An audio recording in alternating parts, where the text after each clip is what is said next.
and welcome to the Batch Lady, where I show you how to make fast, simple, homemade meals that you can make in advance, put in your freezer and use whenever you want. And I am kicking off my breakfast series with pancakes. And it's not a thing that we often eat in the UK, pancakes, but if you've got kids, then they love them. If you're having visitors over, then they're fantastic. And they are a simple thing to make and freeze. So I'm going to show you my Batch Lady cheat way, as always. I never take anything. This is not really a cookery program. It's how to get stuff done as quick as possible. So if you ever watched me doing pancakes with my daughter on the Little Batch Lady, you would know that we made coloured ones. So you can add food colouring to them. And I use this bag of Crusties, I think you call it, Crusties, buttermilk pancake light and fluffy mix. It's American, you don't need to use this exact one, but I buy it from Costco. It's cheap, it makes tons and tons of pancakes. You just add water to it. You can get these in any supermarket in a smaller variety. I think they're brilliant. I always use pancakes this way. These pancakes that I'm making are like the American sort of pancakes, so they look like this. Here we go, look, I've got a plate with strawberries on as well. Can you see that? So that's exactly how I'd serve them to the kids. Now, when you take these out of the freezer, they defrost really quickly, and you can add fruit to the side, and we like to have ours with some maple syrup. They are fab, dead easy to make, great for summer holidays, for kids coming and getting their own breakfast. And you can say, for example, what we always do on summer holidays is they usually have a friend sleep over on a Thursday night, and on a Friday morning they get a treat of pancakes if they've been good for the week. So that's what we like to do. So to kick off, you will need a bowl and you will need a few measuring spoons. Now what you want to do, if you want to make a batch of them, and you're going to make about 28 to 30, about this size, okay, then you're going to want to take 4 large cups. So I've got my quarter cup here for later, but the big purple one that I use, that's a cup, a measuring cup, American cup. So you want 4 cups of the dry powder in here, and you're going to add 700 mils of water. That's for this one exactly, but if you're buying another one, just look on the back of the packet and it will tell you exactly what to do. You then just need a little whisk, and you're just going to whisk it up. And you literally just, you don't need a hand blender, you just whisk it up for a tiny little bit, okay? So once you've whisked it, it's good to go. Don't worry if there's a few lumps in there, that's okay. I've got one here that I already started. I'm just going to put back on.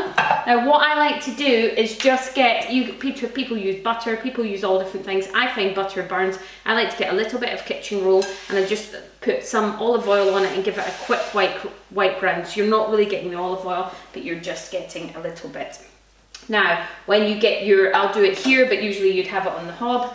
I find if you always want the same size of pancakes, the reason my pancakes come out this exact size is I use a quarter cup, okay? And I just take a quarter cup of the measuring spoon, and I always just take a knife because it's quite messy. And it usually, you can fit 3 in the pan. 1, 2, I've got 2 going at the same time here, so I've got 1 on the hob already because I wanted to let you see it right from start to finish. 3. And then I just keep a piece of tissue paper, like kitchen roll here, and put it back in. If you put it in the bowl, it slides in. Do you ever do that? And you're trying to fish out a spoon? I hate it. Right, so these ones can go on. I've got 2 different burners on the go, so they can just go on there. And these ones are ready to be flipped. Now, where's my flipper? Here we go. Right, how you know they're ready to be flipped, okay, I'm going to put these right up close to you so you can see, is you want to make sure that the bubbles start to burst on the top. You'll see they start getting all bubbly, and the bubbles burst and you get a few holes, and you generally know then that that's a good time to flip them. You see how light that one is? So that could have lasted another minute or so. But it depends how you like them. Now because I'm putting them in the freezer, I'm quite happy for them to be just a tad light, because they're going to get cooked up again and it saves them drying out. So I had a few that maybe were slightly browner than I wanted, where that one's a perfect sort of one. So what I would tend to do is you have to watch over them, so you have to sit and watch them. So you may as well make a batch of them and get a couple of pans going, because as this one's ready to come off, then this one's just getting going now. I'm going to put that one on the hot plate because that's my hottest plate. If you find that they start to run together and they're too runny, just add some more of the dry mixture to it till it thickens back up again.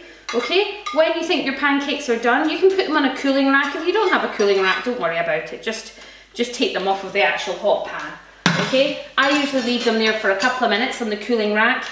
Then, when you want to freeze them, now if you're going to freeze them in a Ziploc bag, like I do here, okay, if you froze them all together, they might stick together. You want to wait till they're completely cool, and then if you can, I tend to put these on in my freezer on a tray for about 25 minutes, just like that, just until they harden, okay? Once they're hard, they're really easy just to gather up and put in here.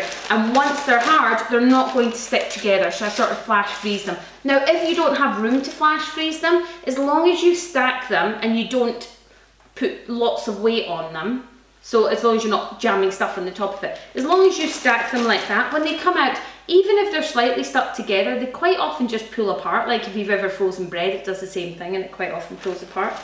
Now, I like to serve my pancakes with fruit.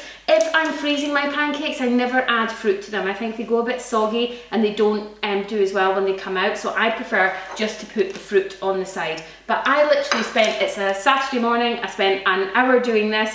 The kids have already eaten their breakfast, they're outside playing, and I'm just finishing off. I will keep going and I will have 2 big bags like this, and I will not be cooking pancakes for the whole summer. This mix also makes waffles, which I'm about to do next, so look out for that video. Thank you for watching. If you want any more of my recipes, look at www.batchlady.com. Please subscribe to the red button below and check out lots of my other videos. Okay, thanks, bye!